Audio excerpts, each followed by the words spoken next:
আল্লাহ কোরআনে বলেছেন, মা আসাবাকা মিন হাসানাতিন ফামিনাল্লাহ। আমার বান্দা বান্দির দ্বারা যেগুলো ভালো কাজ হয়, এ কাজ বান্দা বান্দি করে না, বরং আমি আল্লাহই করাই।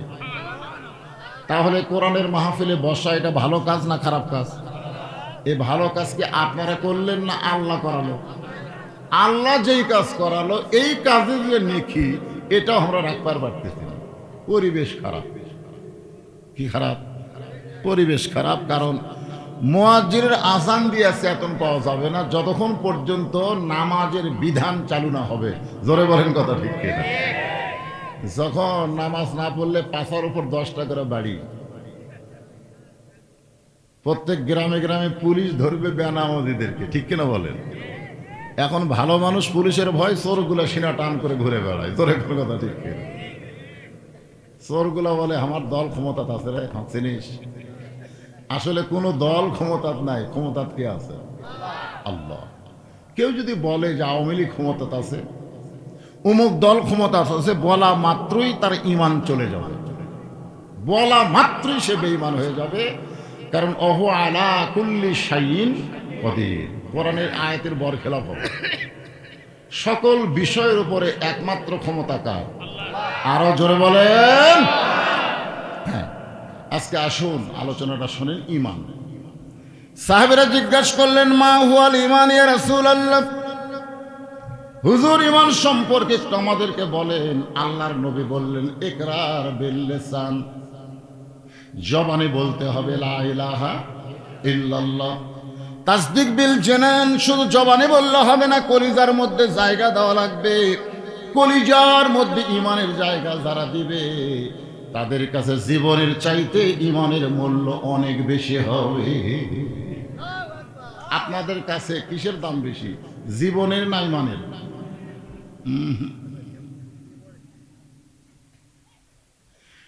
অন্তর থেকে কথাটা বলেন তো, আপনারা আসলে কি ঈমানের দাম বেশি না জীবনের দাম বেশি?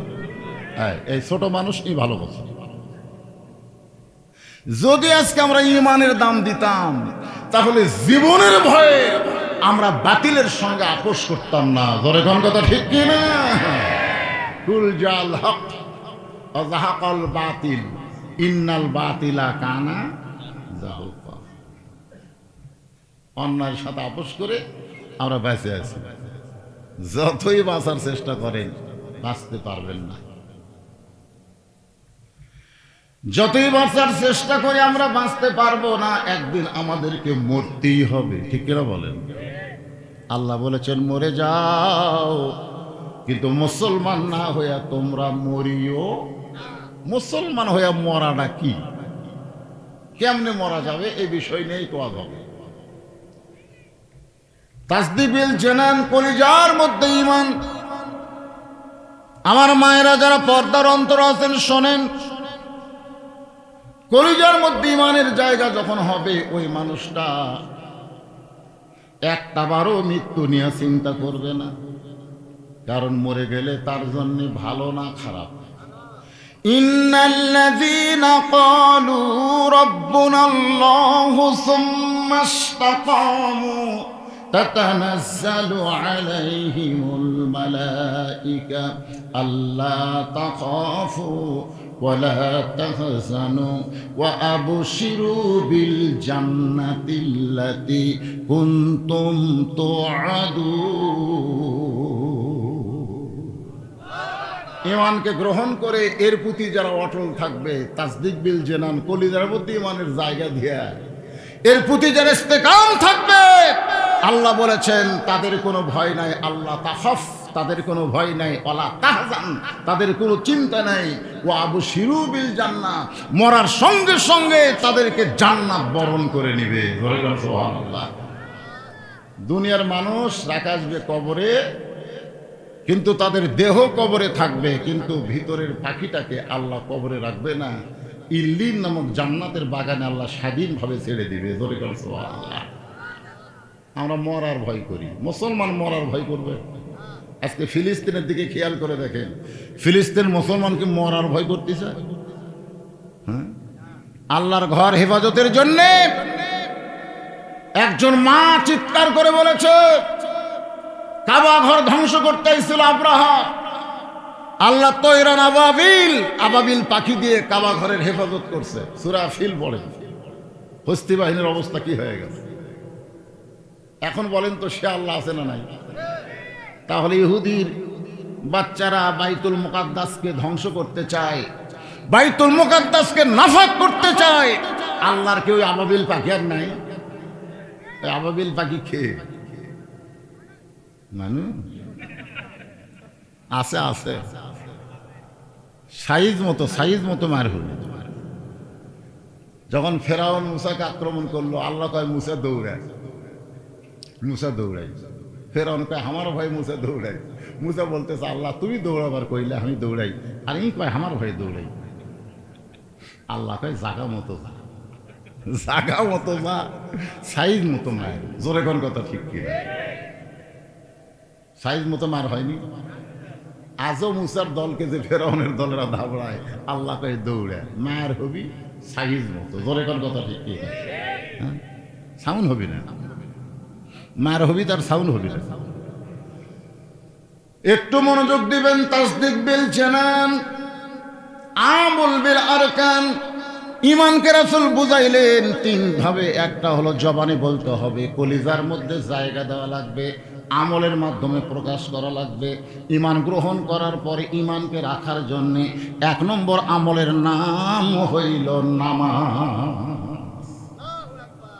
ঈমানকে রাখার জন্য এক নম্বর আমলের নাম কি? রাসূল বলেছেন লা সালাতা লা ঈমানা, যার নামাজ নাই তার ঈমান নাই। আপনাকে মসজিদের পূর্ব পাড়া মদিনা মসজিদ, ও বাবা নামও থোছে রে, মদিনা, সুবহানাল্লাহ। মনে বড় আশা ছিল যাব মদিনায়, সালাম আমি করব গিয়া, সালাম আমি করব গিয়া নবীজি রওজায়। এই দুটা নিয়ে একই পোশাক রে, একবার এই দুটা উঠলো, খোঁজ না দেখেন এরা সিজার করা, খোঁজ না দেখেন। কারণ সিজার করা বাচ্চারা অস্থির হয়। বাংলাদেশে শোনেন, বাংলাদেশের কোনো ডাক্তার, বড় বড় ডাক্তার, তাদের বইয়েও কে কোনোদিন সিজার করায় না। কারণ জানে সিজার করলে বাচ্চারও ক্ষতি, মায়েরও ক্ষতি। এক নম্বর হলো ডাক্তারের বইয়ের সিজার লাগে না। জোরে কান কি লাগে না? দুই নম্বর হলো মৌলানার বাড়িতে কোনোদিন মিলাদ হয় না। মৌলবীরা পরের বাড়িতে মিলাদ পড়ায়, কিন্তু নিজের বাড়িতে হয় না। আর তিন নম্বর কথা হলো পীরের বউ কোনোদিন মুরিদ হয় না। কারণ পীরের বউ জানে আমার স্বামী এক নম্বর লুচ্চা, মাঝে মধ্যে মুরিদের বইয়ের দিকে তাকায়, এর হাতে মুরিদ হয়ে লাভ নেই। আমি কয়টা কথা বললাম? তিনটা। খুব খেয়াল করবেন, ঘাটে ঘাটে মেয়ে। কারণ ডাক্তাররা এখন কষাই হয়ে গেছে। নর্মালে 2 দিন পরেই বাচ্চা হবে, কিন্তু আলট্রাসাউন্ড করে বলতেছে কাত হয়ে আছে, বেকা হয়ে আছে, পানি শুকা গেছে। মেয়ে মানুষ তো অধৈর্য। এখনকার মেয়েরা কে ধৈর্যই নেই। কি বলবো প্রসবের কথা, মা বিনে সেই ব্যথা কেউ তো বুঝিবে না। মাজন ঠেকিয়া সন্তানের দায়, অকালে মা মারা যায়, কেন সে মায়ের ভক্তি করো না। এমন দরদি ভবে কেউ হবে না আমার মা, মা গো। আমার দাদি বড় হলে আমার সাথে গল্প করছে, তোক বার করতে ভাই, তোর মাথা লম্বা হয়ে গেছিল, পরে থেবা থেবা তোর মাথা আমরা গোল করছি রে। আর এখন পেট কাটা দেখে বাচ্চার ঘুমই ভাঙেনি। ডাক্তাররা কয় ঘুম যে ভাঙলো না, বড় ডাক্তার কয় 2 দিন পরে ওই এমনি হবি। আর 2 দিন আগে যে কাটছিস আমি কি করবি, ঘুমের মধ্যে আছে। তো জেতা না মরা, এটা টেস্ট করার জন্য পেটের থেকে বাইরে করে একটা ঘুরে আনতে। এইরকম ঘুরে দেওয়ার পরে বাচ্চা মাথার ঝাঁকি খায়, ওই যে ঝাঁকি খাওয়া খাসে, ওই ঝাঁকিতে বাচ্চা মোবাইল ছাড়া কান্না থামে না, মোবাইল ছাড়া ভাত খায় না। বলে কোন কথা ঠিক কিনা? এরা হলো সিজার করা, সিজার। এই যে 2টা উঠে গেল বলতে দেখে সিজার করা। এরা বেশিক্ষণ থাকতে পারবে না, অস্থির। সামনে কাতারে বসে উঠে যাওয়া দেখে যাতা কথা মনে করছে। একটু মনোযোগ দিয়ে শুনবেন। ইমানকে রক্ষা করার জন্য 1 নম্বর আমলের নাম কি? নামাজ। কথা সবাই বলো না। এশার নামাজ মাগরিবের নামাজ পড়েনি, এখন ওয়াজ শুনতেছে, এরকম নাই? ওরা নামাজ পড়বে? কারা কারা মাগরিব এশার নামাজ পড়েননি? আপনারা খালি শোনেন। রাসূল বলেছে, মান তারাকা সালাতু মুতাম্মিদান ফাকাত কাফারা। ইচ্ছা করে 1 ওয়াক্ত নামাজ যারা বাদ দিল, ইচ্ছা করে, আর আল্লাহর সঙ্গে কুফরি করলো। দেখছেন, নাউজুবিল্লাহ হয় না রে। আপনারা কি মন খারাপ করছেন? অনেক বছর পর আইছে, আমারও আস্তে আপনারা শুনছেন। রাত কোন দিক দিয়ে যাবি বোঝা যাবে না, হাসতে হাসতে মার হবি। ধরে কোন কথা ঠিক কিনা? হ্যাঁ, আমি অন্য বক্তার মতো আগে আল্লাহ কাল চিল্লা চিল্লা মার দেই না, হাসমো মারমো। যারা মার খাবি ওরাও হাসবি। কি দিল রে! মাগরিব এশার নামাজ না পড়ে যারা ওয়াজ শুনতেছেন, ফজরের আগে যদি আপনার মৃত্যু হয়, দুনিয়ার কোটি কোটি মানুষ আপনার জানাজা দিলেও আপনি জান্নাতে যাবার পারবেন না, কারণ মরার আগে আপনি বেঈমান হয়ে মরছেন। ধরে কোন কথা ঠিক না? বাইনাল আবদি ওয়াল কুফরি তরকুস সালাত। বান্দার কাফেরের মধ্যে পৃথক করার জিনিসটার নামই হলো নামাজ। যে নামাজ পড়বে সে হবে বান্দা, যে নামাজ পড়বে না সে হলো কাফের। আমি যেই বলবো বেনামাজি, আপনার বলবেন কাফের। বলতে পারবেন না? বেনামাজি দেখেন তো কে কে বলে না, খালি কানটা খালি সাইজ করতে দেন। এই বেনামাজি মাগরিব এশার নামাজ না পড়ার পরেও বেনামাজি কাফের যারা স্লোগান দিল, ফজর থেকে যদি নামাজ ধরে, আল্লাহ বলে যত নামাজ পড়িস নি কি পাপ হয়েছে, নামাজ ধরার সঙ্গে সঙ্গে আমি আল্লাহ করে মাফ করে দিলাম। তাহলে ইমানকে হেফাজতের জন্য 1 নম্বর আমলের নাম কি? এখন নামাজ কি করবেন? বর্তমান প্রধানমন্ত্রী 564টা মডেল মসজিদ বানায় দিস। এক একটা মসজিদ বানাইতে সরকারের 20 কোটি টাকা করে খরচ হয়েছে। এখান থেকে বোঝা গেল যে সরকার মসজিদ বানায় দেয়, এই সরকার নামাজের পক্ষের সরকার। ধরে গণ ঠিক কিনা? যদি সিনেমা বানায় দিত, যে 564টা সিনেমা বানায় দিত, তাহলে বোঝা যাইত এই সরকার ইসলামের না। কিন্তু 564 সিনেমা বানায় মসজিদ বানায় দিছে। বিশ্বাস করতে হবে এ সরকার হলো মসজিদের সরকার, ইসলামের সরকার। ধরে গণ ঠিক কিনা? কিন্তু সমস্যা হলো মসজিদ আছে, মুসল্লি নেই। সরকারের দায়িত্ব হলো খালি মসজিদ বানানো না, মুসল্লিও বাড়ানো। এই জন্য আল্লাহ বলেছেন, আল্লাযীনা ইম্মাক্কান্নাহুম ফিল আরদ। মুসলমানের মধ্যে কেউ যদি প্রধানমন্ত্রী হয়, সে যদি মুসলমান হয়, মুসলমানের মধ্যে কেউ যদি প্রেসিডেন্ট হয়, সে যদি মুসলমান হয়, তার 1 নম্বর দায়িত্ব হলো পদ্মা সেতু নির্মাণ করা। 1 নম্বর দায়িত্ব হলো বাল্য বিয়া বন্ধ করা। 1 নম্বর দায়িত্ব হলো রাস্তার উপর ওভারব্রিজ তৈরি করা, মেট্রো রেল ছাড়া দেওয়া। এগুলো সবই দায়িত্ব, তবে 1 নম্বর না। 1 নম্বর দায়িত্ব হলো আকামুস সালাত, নামাজ কায়েম করা। ধরে কোন ঠিক কিনা? মসজিদ বানানোর সঙ্গে সঙ্গে সরকারের দরকার হলো আজান দেওয়ার পরে যেই সমস্ত যুবকেরা মসজিদের আশেপাশে ঘুরবে, ওদেরকে একটা ঘরে রিমান্ডে 5টার কাপড় খুলে সর পাটার উপর 10টা করে বাড়ি মারা লাগবে। ধরে কথা দেখতে কয়টা বাড়ি? কাপড়ের উপর না, কাপড় খুলে। এই আইন যদি সরকার করত, আমার মতন মাওলানার নামাজের কোনো ওয়াজ করা লাগতো না। ধরে কোন কথা ঠিক না? 13 বছর মক্কাত নবী ওয়াজ করছে, 13 বছর। ওয়াজের রেজাল্ট হলো মাত্র 320 জন। 13 বছরে কয়জন? 320 জন।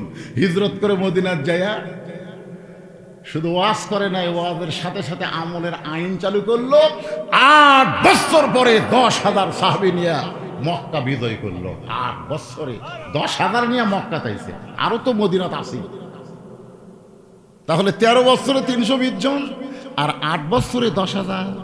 বোঝা লাগবে বক্তার ওয়াজ দেয়া কাম হবে না, সরকারের আইন দেয়া কাজ হবে। ধরে কম যদি আল্লাহর আইন হয়। কার আইন? আরো জোরে বলেন কার আইন? আকিমুস সালাত, নামাজ কায়েম করবার গেলে আকিমুদ্দিন, দিন কায়েম করা লাগবে।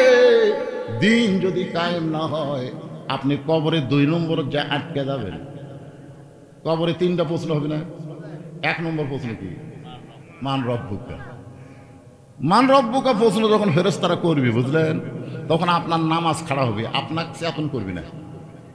আপনি যে সারা জীবন নামাজ পড়ছেন, এর নামাজ খাড়া হয়ে বলবে, এই বোন কেন করে কাকে রব সম্পর্কে প্রশ্ন করিস? কে বলে সে একটু ঘুম দিছে, আর এখন এসে কি প্রশ্ন করে? এই বল, তুই সারা জীবন কয় ওয়াক্ত নামাজ পড়ছে বল? মন কেন করে আমরা জানি তো প্রশ্ন করিস? শুনে নে, মসজিদে ঢোকার সাথে সাথে নামাজের নিয়ত করে আলহামদুলিল্লাহি রব্বিল আলামিন, রুকু যায় সুবহান রাব্বিয়াল আযীম, সিজদাত যায় সুবহান রাব্বিয়াল আলা। এতবার রব রব করে দুনিয়া থেকে কবর কেবল আছে, ঘুম পাড়তেছে, আবার রব। মুনকির নাকির কয়, আল্লাহ তোমার বান্দাকে মান রব্বুকা প্রশ্ন করার পরে নামাজ যে খাবার খেয়েছে, আল্লাহ বলে যে নামাজ নিয়ে কবর আইছে, পরে 1 নম্বর প্রশ্নের উত্তর হয়ে গেছে। তোরা কর সুবহানাল্লাহ। 2 নম্বরে যাই তো বিপদ বাড়ে। ওমা দিনুকে, ওরে বাবা, দিন কায়েমের আন্দোলনের যদি আপনি কর্মী না হন, আপনি যা পিটন খাবেন ভাই। এজন্য একটা গান আছে, রংবাস, রংবাস সিনেমা। কেরে ছেলেরা, তোমরা রংবাসের নাম শুনছে? যদি ফুলগুলো হয় অভিমানে ঝরে যায়, আমি মালা গেথে বলো কারে পরাবো, সে যে কেন এলো না, কিছু ভালো লাগে না, কবরে আসো। মজা আছে, মজা মজা। একটু মনোযোগ দিয়ে শুনবেন। দিন কায়েমের আন্দোলন করতে গেলে 1 নম্বর পয়েন্টটা হলো আত্তাকুল্লাহ, ভয় করতে হবে। কার? আর আল্লাহর ভয় করতে গেলে বর্তমান আইন দিয়া সম্ভব? দেখছেন 2 জুতা চোর কালাই কেন্দ্রীয় মসজিদের সামনে দিয়ে ঘুরতেছে, আর বুকো থাবা দিয়ে বলতেছে, আমাকে ভয়ে সব ভালো জুতা মসজিদের মধ্যে ঢুকছে। আমাকে 500 জন মুসল্লি জুতালিয়া মসজিদে ঢুকছে 2 চোরের ভয়ে। চোর কয়টা? ওরকে শিরা থাবান দেখছে, আমাকে ভয়। আয় হায়, মানুষের তৈরি আইন দিয়ে যখন রাষ্ট্র চলবে, তখন চোর টাকাদের মশান বাড়বে, আর ভালো মানুষের মশান কমে যাবে। তোর কোন কথা ঠিক না? আর আল্লাহর আইন চুরি করলে চোরের হাত কেটে দেয়। ওই ভালো জুতার দিকে হাত এরকম খবর নিয়ে যাচ্ছে, তখন জুতে সোনার টোপলাও যদি মসজিদ দরজায় রাখেন, কোন চোর বাংলাদেশে খুঁজে পাওয়া যাবে না। ধরে কোন কথা ঠিক কিনা? এটা কার আইন? আরো জোরে বলেন। এই কোরআন শুধু ফজিলতের জন্য, তেলাওয়াতের জন্য, কোরআন পড়ে সুবা খাওয়ার জন্য, কোরআন খতম দেওয়ার জন্য আল্লাহ আমাদেরকে দেয় নাই। এই কোরআনকে বাস্তব জীবনে আমাদের গ্রহণ করা লাগবে, ঠিক কিনা ভাই? আমার মা বোনেরা যারা পর্দার অন্তরালে যারা বসে আছেন, একটু মনোযোগ দিয়ে শুনবেন। আমি নামাজ রোজ করতেছি, যেই নামাজ সম্পর্কে একটা গান গাইছে বেগম মমতাজ। গানটা খুবই ভালো। আসলে মমতাজের সব গান খারাপ না, বলবো। হাদিস আছে বিস্তারিত, হুজুরি কলব ব্যতীত করছেন কালেও নামাজ তোর হবে না। তবে কেন গাও জোয়ারি, মানুষকে দেখাও নামাজ পড়ি, ও তোমার সিদ্ধ বীজে সুফসল ফলবে না। আজও কেন আল্লাহর নামাজ ধরতে পারলা না? আল্লাহ কয় নামাজের জোরে ফায়েসাকাত যাবে দূরে, পাক কোরআনে রয়েছে ঘোষণা। এখন আকাম কুকাম নামাজ রোজা একসাথে বান্দিয়া বোঝা, আকাম কুকাম নামাজ রোজা একসাথে বান্দিয়া বোঝা জাহান নামে দিয়া সরাওয়ানা, আজও কেন আল্লাহর নামাজ ধরতে পারলা না? ইন্না সলাতি পড়েন, ইন্না সলাতি ওয়া নুসুকি ওয়া মাহইয়ায়া ওয়া মামাতি লিল্লাহি রাব্বিল আলামিন। এর মাইকালা কুটি রে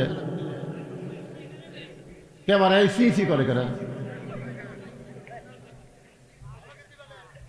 আমি জীবনও আমার ওয়াজ খুঁজে দেখবেন, ইউটিউবে না হলে আমার হাজার হাজার ওয়াজ আছে। আমি কোনোদিনও মাইকের দোষ ধরি না। আমার কোনো ওয়াজে দেখছেন যে মাইক আলা আমি কিছু কইছি? আজও কিছু করছি না ভাই রে, দুটা জোর হাত রে সিউ করিস না ভাই। হ্যাঁ ভোল্ট নাই? ও আচ্ছা আচ্ছা, ভোল্টেজ কমবারে। ওই বেগম মমতাজ কছে কারেন্ট লিবা, কারেন্ট লিবা, ফেরি করে কারেন্ট বিসবি লেওয়ার মানুষ হবি না। কারেন্ট সব জায়গাতে আছে, ভোল্টেজ যদি না থাকে তো কাম তো হবি না ভাই। ভোল্টেজ বক্তার ভোল্টেজ দেখালে কাম হবে? বুড়া মানুষ মনে করছেন ভোল্টেজ নাই, কেবল ভোল্টেজ শুরু হচ্ছে, মনোযোগ দেবে না। মাইক তুমি চেয়াচা দিও না, আসতে দাও, ভোল্টেজ আমার দিয়ে কাম হবে ইনশাল্লাহ। ধরে কান ইনশাল্লাহ। তাহলে কি বুঝলেন? হাদিসে আছে বিস্তারিত, হুজুরি কলব ব্যতীত কোশ্চিন কালেও নামাজ তোর হবে না। আপনার বাড়ি থেকে মসজিদ হলো 100 গজ দূরে মদিনা মসজিদ। ধরে কোন কি মসজিদ? এই 100 গজ দূরে আপনি জোহর নামাজ পড়ার জন্য যাচ্ছেন, সামনে কাতারে নামাজ পড়বেন, মাশাআল্লাহ। কিন্তু এই 100 গজের মধ্যে দুটা ব্রয়লার মুরগির সাথে আপনার দেখা। দুটা ব্রয়লার মুরগি মানে বেপর্দা নারী, আঁদরা ফাঁদরা সব বার করে ঘুরে বেড়ায়। এই দুইটা ব্রয়লার মুরগি আপনার চোখত পড়ছে। কোন জায়গায় পড়ছে? চোখত পড়ছে। এখন সামনে কাতারে যে আপনি নিয়ত করছেন, ইলা জিহাদিল কাবাতি শরীফাত আল্লাহু আকবার, নিয়ত করার পরে মুখ আছে কাবার দিকে, চোখ আছে সেজদার দিকে, আর মন খালি বলতেছে রাস্তা কি দেখলাম রে। হাদিস আছে বিস্তারিত, হুজুরি কলব ব্যতীত। হাদিস আছে বিস্তারিত, হুজুরি কলব ব্যতীত কোশ্চিন কালেও নামাজ তোর হবে না। কেরে গান্ডা গালি কি গুনাহ হবে? হাদিস আছে বিস্তারিত, লা সালাতা ইল্লা বি হুজুরিল কলব, এরই বাংলা হচ্ছে গান। হাদিস আছে বিস্তারিত, হুজুরি কলব ব্যতীত কোশ্চিন কালেও নামাজ তোর হবে না। তবে কেন গাও জোয়ারি, মানুষকে দেখাও নামাজ পড়ি, ও তোমার সিদ্ধ বীজে সুফসল ফলবে না। ফাওয়াইলুল লিল মুসাল্লিন আল্লাযীনা হুম আন সালাতিহিম সাহুন আল্লাযীনা হুম ইরাউন ওয়া ইয়ামনাউনাল মাউন। নামাজের কথা শুনলে কি বিরক্ত হচ্ছেন? মসজিদের মাহফিল, মসজিদের উন্নয়ন বলতে কি? মসজিদ দোতলা করা। হুজুর এত মুসল্লি, হুজুর জায়গা হচ্ছে না, এই জন্য দোতলা কর্ম। তাই বললাম ভাই ফজরের খবর কি? এক কাতারে ভাই। জোহরের খবর কি? আলু বাঁধবে, আলু বান্ধিছে, আলু বান্ধিচ্ছে। আসরের খবর কি? মোলাম গাড়ি বাজারত গেছে। মাগরিবের খবর কি? কোনো মতে। আসরের এসার খবর কি? ফজর তাই এসাতে। মসজিদের মধ্যে কয় কাতার? কয় 9 কাতার। তো 9 কাতারে এক কাতারে হয় না, তার দোতলা কেন? আমি বলার আগেই পেছনটা বলে দিয়েছি, ওই যে জুমার দিন সবার শেষে আসে আগে যায়, ওই শালাকের জন্য দোতলা করা লাগতেছে। হ্যাঁ, সবার শেষে এসে আগে যায়, এরাই হলো ফাওয়াইলুল লিল মুসাল্লিন। এরা হলো মুসল্লি নামের ঠাট্টাকারী, আল্লাহর সঙ্গে তারা ঠাট্টা করে। রে যুবকেরা, কারণ নামাজ সম্পর্কে রাসূলের হাদিস হলো 7 বছর থেকে নামাজের তালিম দেও। কয় বছর? 7 বছর তালিম বোঝেন? নিয়ত করা লাগবে কিভাবে, হাত কিভাবে তোলা লাগবে, হাত কিভাবে বাঁধা লাগবে, রুকু কিভাবে করতে হবে, সেজদা কিভাবে দেওয়া লাগবে, কিভাবে কাতার সোজা করতে হবে। 7 বছর পর্যন্ত তালিম দেওয়া লাগবে। 7 থেকে 3 বছর 10 বছর এসে তাকে জোর করে নামাজ ধরাতে হবে। যদি নামাজ ধরবার না চায়, তার ঘাড়ত হাত দেওয়া লাগবে। চুপ চুপ, ঘাড়ত হাত দেয়। ঘাড়ত বুঝেন? জোর করে নামাজ পড়ান লাগবে, হুকুম কার? আরো জোরে বলেন, হুকুম কার? আমার আল্লাহর হুকুম। আজকে যদি যুবকেরা নামাজ পড়ে, ওই যুবক দিয়া কোনো অন্যায় অপকর্ম হবে না, যার প্রমাণ হলো আল্লাহর কোরআন। ইন্নাস সালাতা তানহা আনিল ফাহশাই ওয়াল মুনকার। একমাত্র নামাজই পারে মানুষকে যাবতীয় খারাপি থেকে বাঁচায় দিতে। পুরুষ মানুষের 1 নম্বর হলো নামাজ, আর নারীদের জন্য 1 নম্বর হলো পর্দা। 1 নম্বর কি? 6 মাস আগে নবী দুনিয়া থেকে বিদায় নিয়েছে। কয় মাস? মাত্র 6 মাস আগে নবী দুনিয়া থেকে বিদায় নিয়েছে। হাসান হোসেন খালি নানা নানা করে কান্দে। আবু বকর বলেছে, এই খবরদার, নবী কোন জায়গাতে আছে এইটা দান করেন না। এই দুইটা যতদিন নানা নানা করে কানবি, ততদিন নবীর খবর দেওয়া হবে। কারণ ওরা তো নবী নবী করে কানতেছে না, ওরা কানতেছে নানা নানা করে। আবু বকর রাদিয়াল্লাহু ঠিক বলে নাই, যদি বলো ওই জায়গা তোর নানা আছে, এরা 2 ভাই বুঝবি না, এমন জোরে ডাক দিবি, নানা রে, নবীর ঘুমটা ভাঙে। আমাদের নবী কি মরে গেছে? আপনাদের কি মনে হয়? বাংলাদেশে কিছু কিছু কিছু কিছু কিছু কিছু যারা ইসরায়েলের পক্ষে, এদেশে বাংলাদেশে কিছু আলেমও বলতেছে ইসরায়েলের ঈমান আছে, এরা মুনাফিক লয়। শালা শয়তান করে ঢুকতে হবে। ওরা বলে নবী মরে গেছে, পচে গেছে। আল্লাহর বান্দার একটু খেয়াল করবেন, আল্লাহর রাস্তায় যারা শহীদ হয় তাদের সম্পর্কে আল্লাহ বলেছেন, ওয়ালা তাকুলু লিমান ইউকতালু ফি সাবিলিল্লাহি আমওয়াতুন বাল আহইয়াউ ওয়ালাকিন লা তাশউরুন। আল্লাহর রাস্তায় যাদেরকে হত্যা করা হয় তাদেরকে তোমরা মৃত্যু বলো না, একথা কার? তাহলে শহীদদের যদি মৃত্যু বলা না যায়, নবীদেরকে মৃত্যু বলা যাবে? এই জোরে কর যাবে। যে কথা বলতেছিলাম, 1 নম্বর পুরুষের জন্য নামাজ, মনে আছে না? ভুলে গেছেন?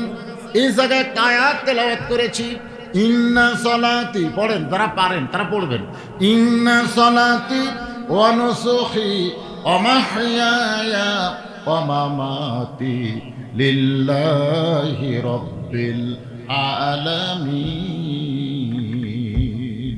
নামাজ কার জন্যে?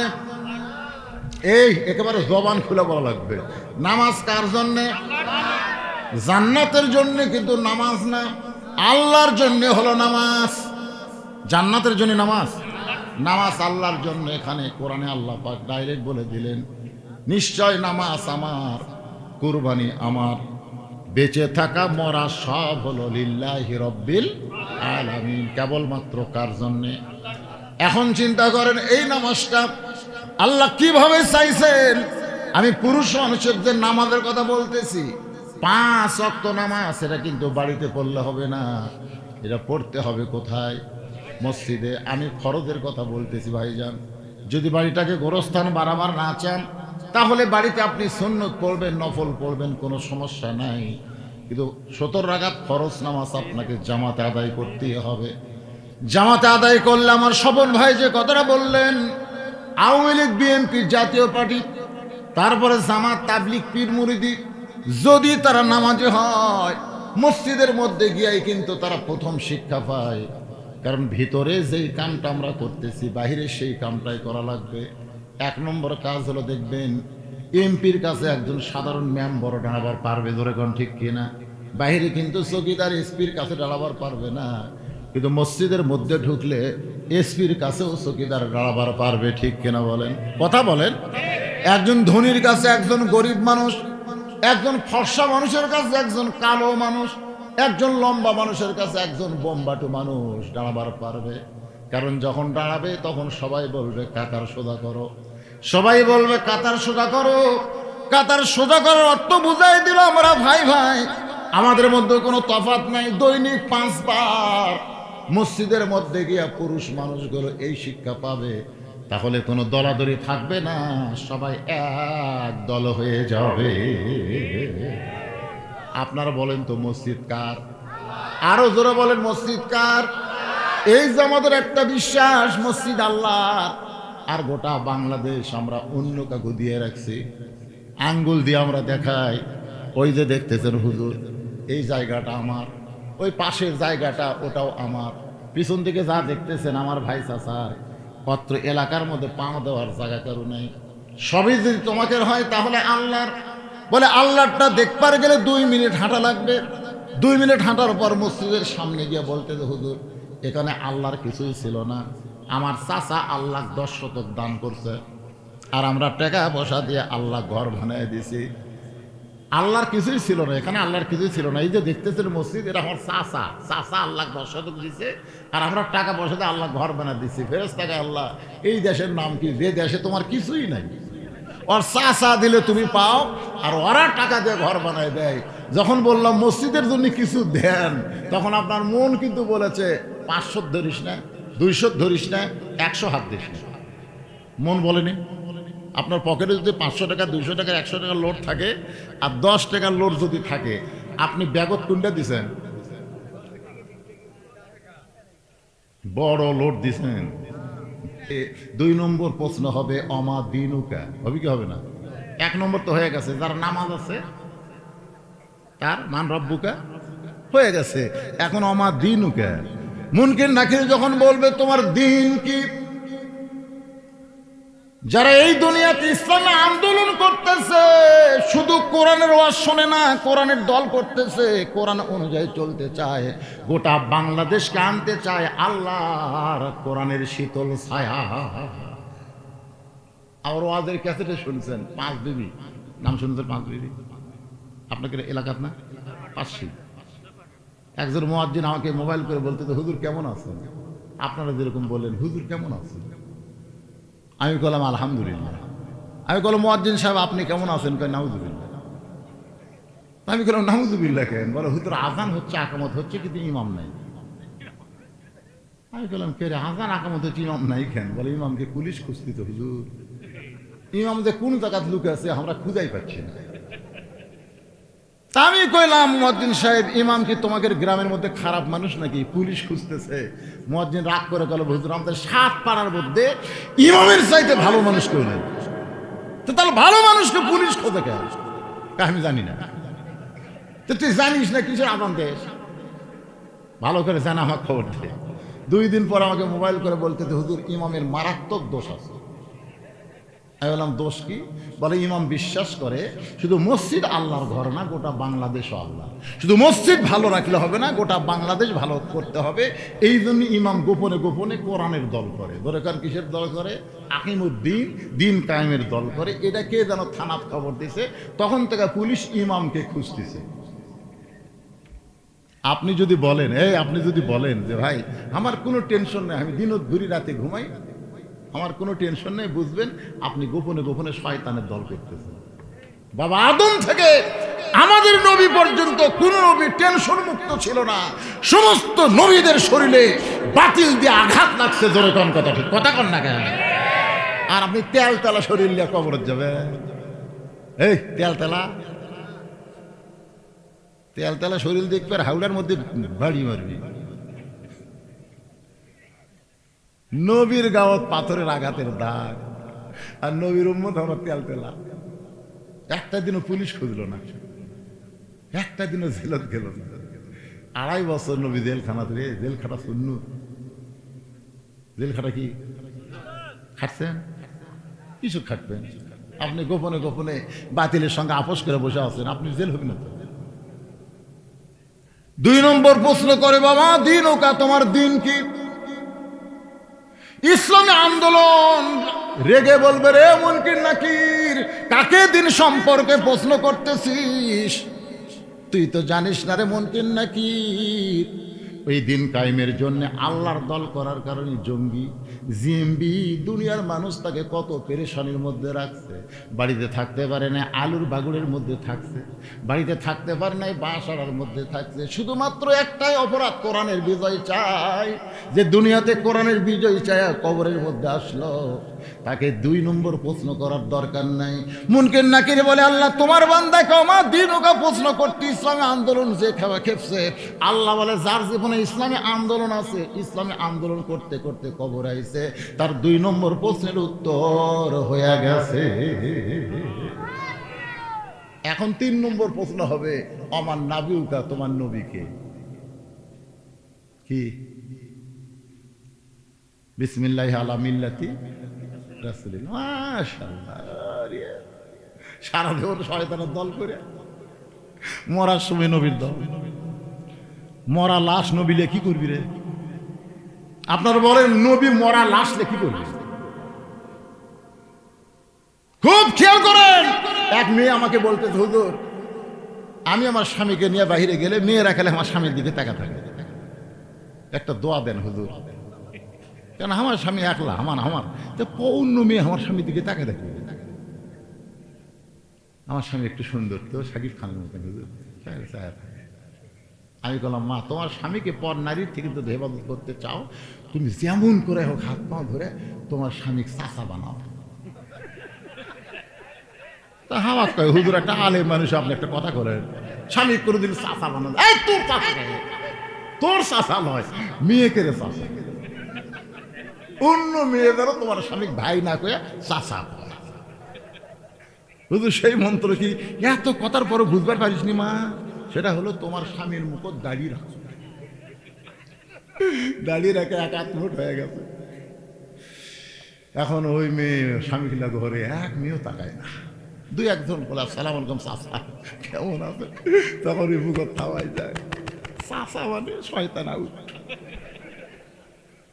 অল্প বয়সে যারা চাচা হয়ে দাঁড়িয়ে রাখছে, বাপের দাড়ি নাই বেটার দাড়ি আছে, ধরে তার কথা ঠিক কিনা? বাপও মরবি বেটাও মরবি। সকালবেলা দাড়ি সাঁচিছে, বিকেলবেলা হার্ট অ্যাটাক করে মরছে। একে তেলতলা কবরত গেছে। যখন মুনকে নাকি বলতেছে আমার নাবিকা তোমার নবীকে, নবীর নাম বলা নাকি, নবী এসে কবি ওর সাইজ দেখ। আমার কলজার ছুরি মেরে দাড়ি খুর ঠেকান মানে নবীর কলজার চাকু ঠেকান। আমার কলজার ছুরি মাইরা আমাকে নবী বলে স্বীকার করলো, আমি নবী ওকে উম্মত বলে স্বীকার করি না।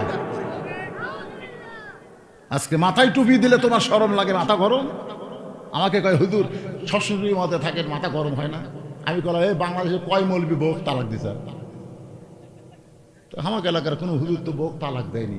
মাথা গরমের লক্ষণ কি? মাথা গরমের লক্ষণ হলো বউ তালাক দেওয়া। একটা টুপি এলো যদি বউ তালাক না দেয়, তার মানে টুপি মাথা দিলে মাথা গরম হয় না, মাথা ঠান্ডা থাকে। জোরে কোন কথা কর না কেন?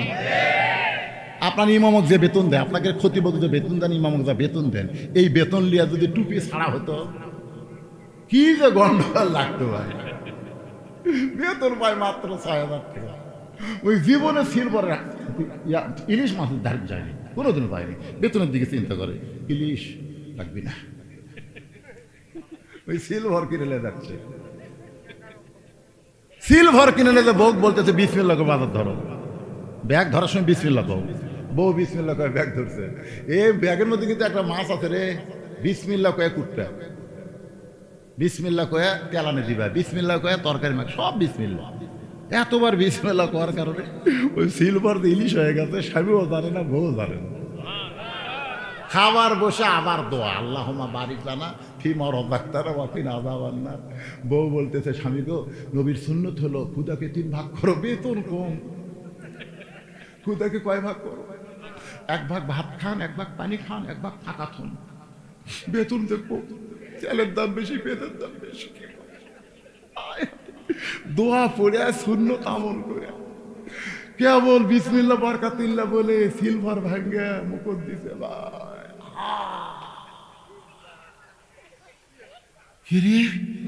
আমি তো ইলিশ কিনিনি। আল্লাহ কয় এত দোয়ার পরে আর সিলভার থাকে? আপনি চিন্তা করছেন যেই বেতন দেন, এই বেতন দেয় হুজুরের কেমনে চলে? আল্লাহ খালি চলায় না, হুজুররাও একটু চলার চেষ্টা করে। ধরে কথা কন না, কথা কন না। 4,000 টাকা মুয়াজ্জিনে বেতন দেয়, এই জুমার দিনে শুক্রে লিখে তা গরম ভাই, টাইসের জিঙ্কার লোক দেয়।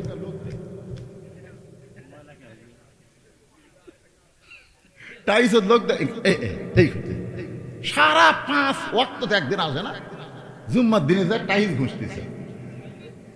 মুয়াজ্জিন সব আল্লাহর ঘর ধুলে কেন? মুয়াজ্জিন কে কুটি ভাই, মুয়াজ্জিন উমাল দে মুছতেছে, কি করবি? আল্লাহ কয় বেলাল আয় আমার কাছে। বেলাল নবীর কাছে আইছে, কে রে বেলাল তুই না আমার চাইতে আধাত খাটো রে। তো বেলাল কয় হুজুর আমি মুয়াজ্জিন, আপনি ইমাম, খাটো তো হমনি। আপনি ইমাম আধাত লম্বা, আমি আধাত খাটো।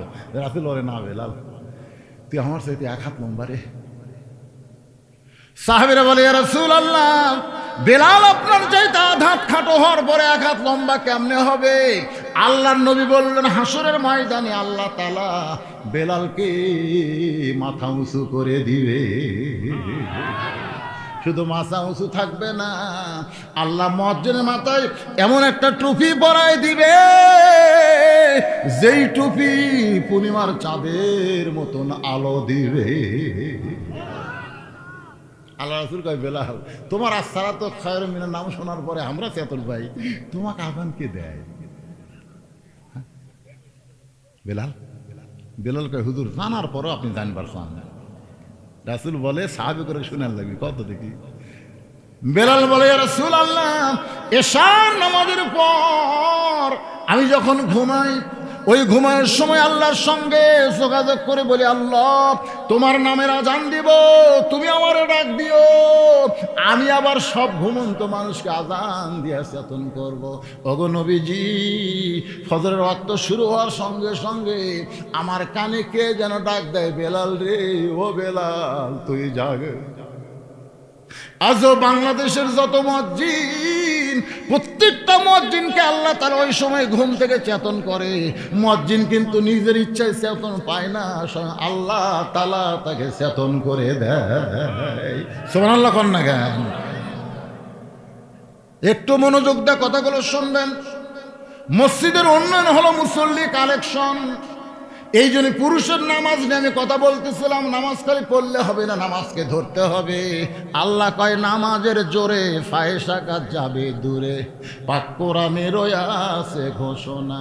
এখন আকাম কুকাম নামাজ রোজা একসাথে বান্ধিয়া বোঝা, জাহান্নামে দিয়া সরওয়ানা। আসরের নামাজ পড়ে জমির ধান দেখবার কাছে যা দেখো উপর জমির পানি, নিচে আর জমির পানি নেই। কে রে উপরে এত পানি চলমল করে, নিচে হামাটা নেই। চারিদিকে তাকায় দেখে কেউ নেই।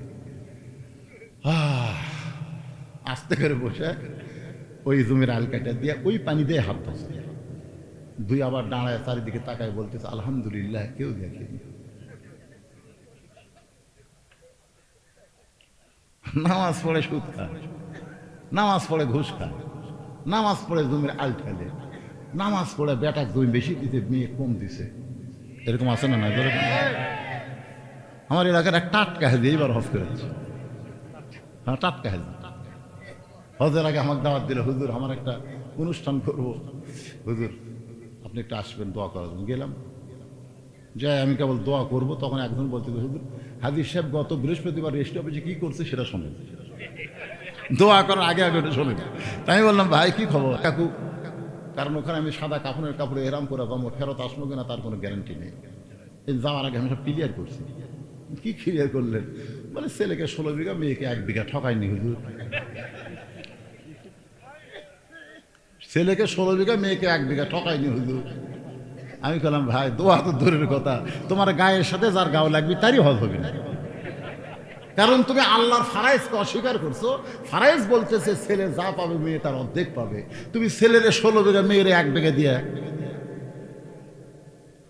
ঘরের ভিতর থেকে মেয়ে বলতেছে হুজুর আমার কোনো আপত্তি নাই, আপনি দোয়া করেন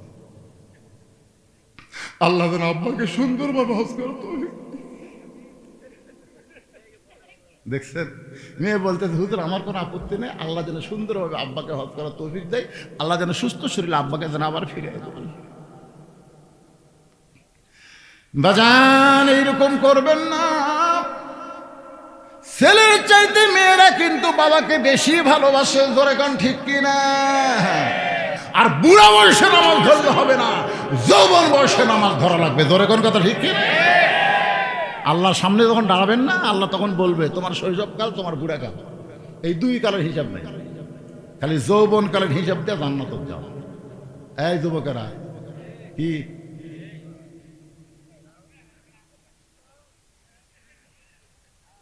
কি বলতেছেন? কিসের বুড়া মানুষের নামাজ পড়ে? 60 বছর পর্যন্ত সরকারি চাকরি করার পরে সরকারি এমনি বেতন দেয়, দেয় না? যে তোর যৌবন আমার পিছনে খাটালো, দেশের পিছনে খাটছে, তোর চোখের পাওয়ার কমিছে, কানের পাওয়ার কমিছে, মাজা ধরে, তোর কি চাকরি? ভাই যে বসাক আর মাস গেলে বেতন খা। সরকার যদি পেনশন দেওয়ার পর আল্লাহ পারবি না? যখন হচ্ছে চামড়া ঠিল তোর মসজিদ গেছে গুরু হেলদা করবার পরে না লাতিক কাছে একটা সিয়াল্লা থুস ডান সাইডে চাপাত খালি লাগতে মারা দরকার। বুড়া বয়সে মসজিদে সিয়ারত বসতে নবাবজাদা হয়ে গেছে।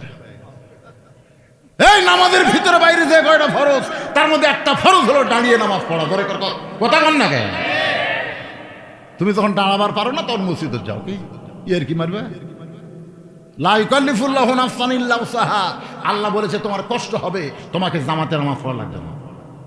তুমি যৌবন বয়সে নামাজ জামাতে আদায় করছো, বুড়া বয়সে কি এর জামাত রে? যেটি পারো সেটি মারো, যেটি পারো সেটি মারো। তোমার কারণে যুবকদের জামাত ক্ষতি হোক, এটা আল্লাহ চায় না। কারণ জামাতে নামাজ পড়বার গেলে কাতার সোজা করা লাগবে, আর কাতার সোজা করবার গেলে পায়ের গোড়ালি মিল করা লাগবে। জোরে কোন কথা ঠিক কি? তুমি সিয়ারত বসে তোমার পাও ক্ষতি ইয়ার কি মারবার যাও নাকি? সিয়ারিয়া নামাজ আবু বকর রাদিয়াল্লাহু ইমামতি করতেছে, সাহাবীরা নামাজ পড়তেছে। আয়েশা রাদিয়াল্লাহর উরাতের উপরে মাথা দিয়া নবী কাঁদতেছে।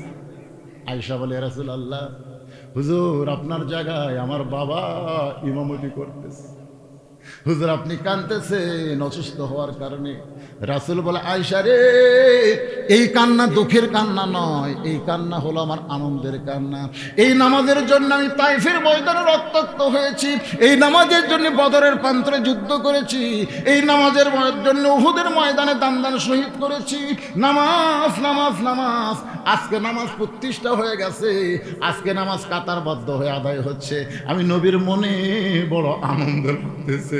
নবী দুনিয়া থেকে বিদায় নেওয়ার সময় নামাজ নামাজ সলাৎ সলাৎ বলে দুনিয়া থেকে বিদায় নিয়েছে।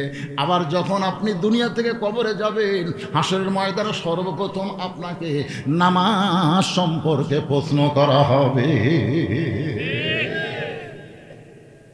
সাকর নামক জাহান্নামে গেলে আল্লাহ বলবে, তোরা কি জন্য জাহান্নামে আসলি? নাম না কুমিরান মুসল্লি, আমরা মুসল্লি ছিলাম না। ভাইজান, এই জন্য আপনাদের মসজিদের উন্নয়ন কল্পে মাহফিল। উন্নয়ন লাগবে না, যে কয়টা বিদেশে আছে ওরা প্রতি মাসে 1 করে 1000 টাকা দিলি মসজিদ চলবি। ধরে কোন কথা ঠিক কিনা?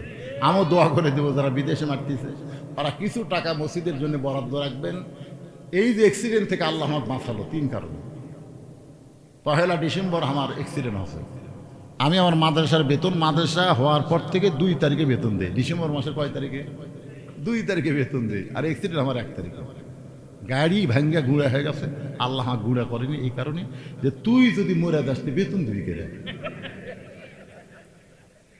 কারণ আমার মাদ্রাসার কারি সাহেব, হাফেজ সাহেব, মুফতি সাহেব, বাবুরচি সাহেব, আমার আবার একটা মহিলা মাদ্রাসা আছে, সে মহিলার ম্যাডাম সাহেব, ওরা খালি ধান্দা করে আছে 2 তারিখে হুজুর বেতন দিবি।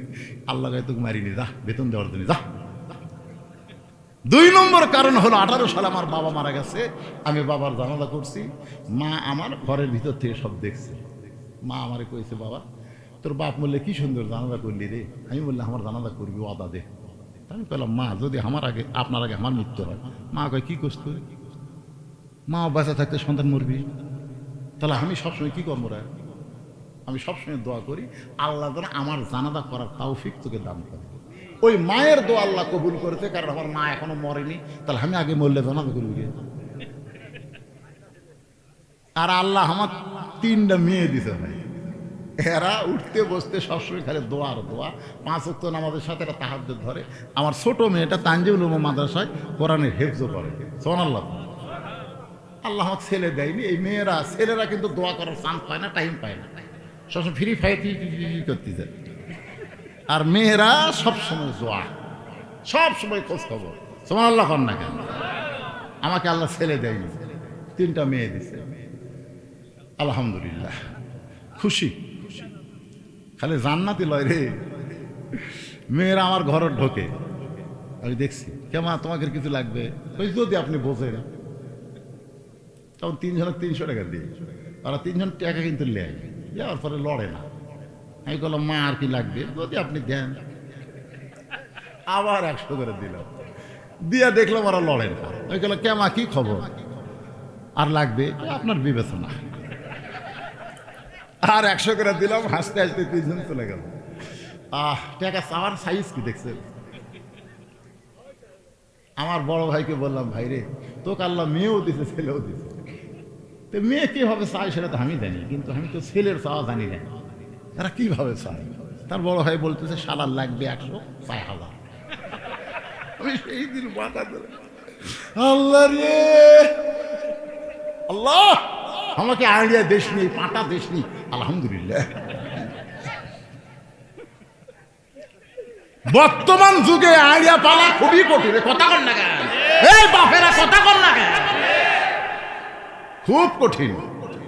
একটু নজর দিয়ে রাখবেন, নজর দিয়ে রাখবেন, ছেলেদের দিকে একটু নজর দিবেন, কারণ প্রত্যেকটা অভিভাবককে আল্লাহ রাখালের দায়িত্ব দিয়ে দুনিয়াতে প্রেরণ করেছে। তোর এখন কথা ঠিক না, আপনার রাখালি করতে হবে ভাইজান, আপনি রাখালি করবেন, ছেলেরা নষ্ট হোক মেয়েরা নষ্ট না হোক। আল্লাহ পাক আমাদের সবাইকে লা তামুতুন্না ইল্লা ওয়া আনতুম মুসলিমুন, মুসলমান না হয়ে যেন মৃত্যুর ডাক দেয় না।